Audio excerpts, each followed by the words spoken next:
नमस्कार दोस्तों, मैं अंकुर उपाध्याय स्वागत करता हूं आप सभी का आपके अपने YouTube channel share market analysis में। दोस्तों, आज जो कुछ भी हुआ है बाजार में 8 पॉइंट में आपके साथ शेयर करने वाला हूं। कहां से शुरुआत करेंगे, शुरू से बताता हूं। सबसे पहले आज निफ्टी की एक्सपायरी थी, तो कुछ लेवल्स इंपॉर्टेंट थे जिसको मार्केट ने पूरी तरीके से रिस्पेक्ट दी, उसके बारे में डिस्कशन करेंगे। फिर आज के टॉप स्टॉक्स जो टॉप मूवर्स थे उनके बारे में थोड़ा सा डिस्कशन करेंगे। देन ओपन मार्केट में भारत का होलसेल इन्फ्लेशन डेटा आता हुआ दिखा, जो मैं आप सभी के साथ डिस्कस करूंगा।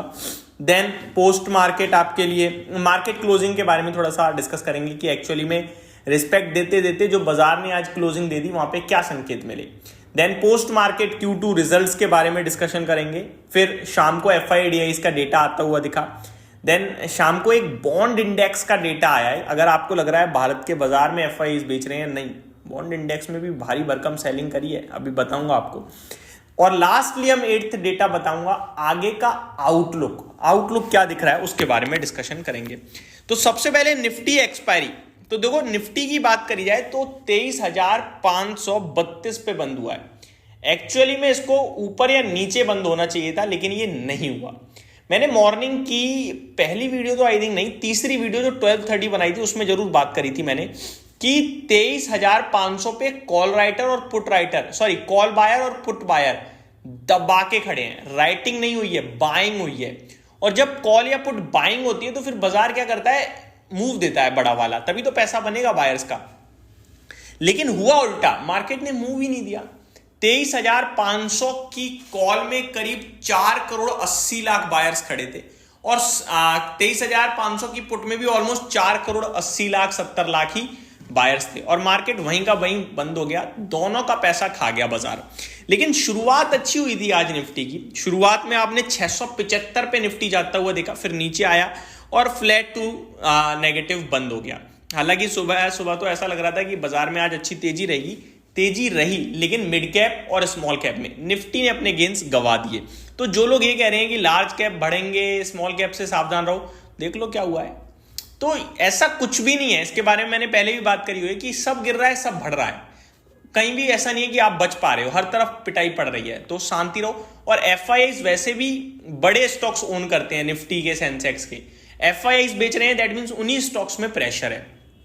सेकेंड पॉइंट आता हूं, टॉप स्टॉक्स। तो पहले तो एक IPO आज लिस्ट हुआ नीवा बूपा का, जिसको फ्लैट बिल्कुल मार्केट ने बंद करा दिया। हालांकि दिन के दौरान इसमें उठापटक हुई थी, लेकिन बंद फ्लैट हुआ।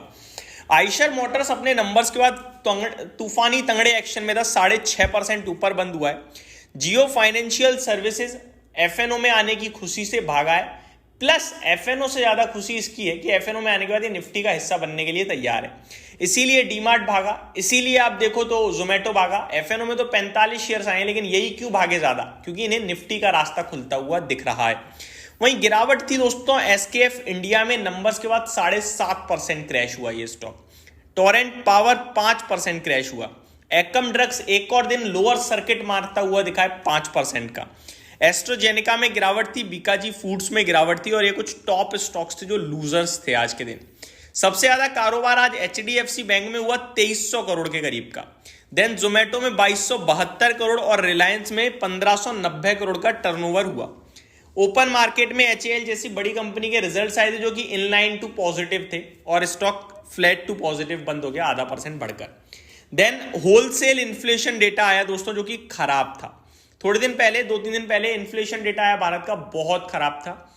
अराउंड 5.81% का अनुमान था और 6.21% पे आया, तो बहुत खराब था, 5.49% से बढ़कर। आज होलसेल इन्फ्लेशन डेटा आया, ये भी खराब था। अनुमान था 2.3% का, लेकिन 2.36% पे आया, 1.84% से बढ़कर। तो महंगाई बढ़ते हुए दिख रही है हर तरफ से, ये क्लियर कट हो गया है। तो ये डेटा भी खराब था। देन क्वार्टरली नंबर्स आए और वो भी खराब ही दिख रहे हैं पोस्ट मार्केट। इससे प्रीवियस वीडियो में मैंने 3-4 स्टॉक्स भी डिस्कस करे जिनके बहुत ही खराब नंबर आए हैं। अभी भी मैं बताऊं तो ITDC के नंबर्स आते हुए दिख रहे हैं, खराब दिख रहे हैं। मुनाफा तो बढ़कर आया है, लेकिन मार्जिन में पिटाई पड़ी है, कामकाजी मुनाफा घट गया है और रेवेन्यू हल्का सा बढ़ा है। आगे एक्सिटा कॉटन के नंबर आए हैं, बहुत ही खराब दिख रहे हैं इसके नंबर। बालाजी टेलीफिल्म्स के नंबर आए हैं, इसके भी थोड़े से साइडवे टू नेगेटिव ही लग रहे हैं। स्पेशलिटी रेस्टोरेंट के नंबर्स आए हैं, इसके नंबर्स भी बहुत खराब लग रहे हैं। फेडरल मुगल के नंबर आए हैं और ये नंबर्स थोड़े से अच्छे दिख रहे हैं, बाकी तो कोई खास अच्छा दिख नहीं रहा है। तो बाकी अगर आप देखोगे तो बहुत सारे नंबर्स आते हुए दिखे, जिनके बारे में हम कल और परसों और फिर आराम से लंबा वीकेंड है सारी डिस्कशन करेंगे। देन आता है दोस्तों FIDIs का डेटा। आज फिर से FIDIs से ज्यादा DIs खरीद कर गए हैं, लेकिन मार्केट आपके लिए तेजी में नहीं था उस लेवल पे, क्योंकि रिटेल इन्वेस्टर उतर गया है गेम में अब, और रिटेल इन्वेस्टर बेच रहा है। कल भी मेरे पास बहुत सारे कमेंट थे और आज भी कि भाई हमने तो कल अपना सौदा खाली कर दिया। इनफैक्ट मेरे व्लॉग चैनल पे लोग कह रहे हैं कि बुधवार को मैंने तो माल बेच दिया भाई। तो बहुत सारे इन्वेस्टर्स ने खाली करा है, पैनिक में आ रहे हैं, दर्द में आ रहे हैं और अब छोड़ रहे हैं माल को। तो ये डरा रहा है, धमका रहा है मार्केट, और कुछ लोग इससे डर भी रहे हैं। तो अगर वो बेचेंगे तो टेंशन बढ़ेगी। अब बढ़ता हूं डेटा पे। FIs 1850 करोड़ की सेलिंग करके गए हैं, तो DIs 2482 करोड़ की बाइंग करके गए हैं। मैं कहूंगा DIs को फॉलो करो भाई, FIs को छोड़ो यार, अभी तो वो बेच ही रहे हैं, क्लियर कट बेच रहे हैं। आगे जैसा कि मैंने आपसे कहा कि अगर आपको लग रहा है इक्विटी मार्केट में ही सेलिंग आ रही है, तो नहीं। डेटा आया है दोस्तों ET मार्केट्स का, ये कह रहे हैं foreign investors sell nearly $1 billion of JP Morgan index linked Indian government bonds in November. बड़ी बिकवाली कर दी है भाई साहब। Foreigners have sold 82.1 billion rupees of Indian government bonds which are part of JP Morgan index so far in November में अभी तक इतना बेच चुके हैं जो भारत के गवर्नमेंट बॉन्ड्स हैं। और ये सब इसलिए हो रहा है जो ये डॉलर में उठापटक चल रही है। ये कह रहे हैं जब तक वो तब तक स्टेबल नहीं हो जाता, तब तक ऐसे मामला बिगड़ता रहेगा और बिकवाली रहेगी। तो ये थोड़ा सा दिक्कत दिख रही है। अब फाइनल कंक्लूजन पे आने जा रहा हूं दोस्तों कि भैया क्या करें, आउटलुक क्या है। आउटलुक खराब है दोस्तों, क्लियर कट खराब है, लेकिन इसमें ये नहीं है कि आप बेच के भाग जाओ, उसमें फायदा नहीं है। मार्केट वीक इसलिए दिख रहा है क्योंकि हम और आप डर गए हैं। जिस दिन हम और आप वापस से स्ट्रॉन्ग खड़े हो जाएंगे, बाजार स्ट्रॉन्ग हो जाएगा। और हमारे और आपका स्ट्रॉन्ग खड़े होना तभी पॉसिबल है जब बाजार में तेजी दिखने लगे, लोगों का पैसा बनने लगे।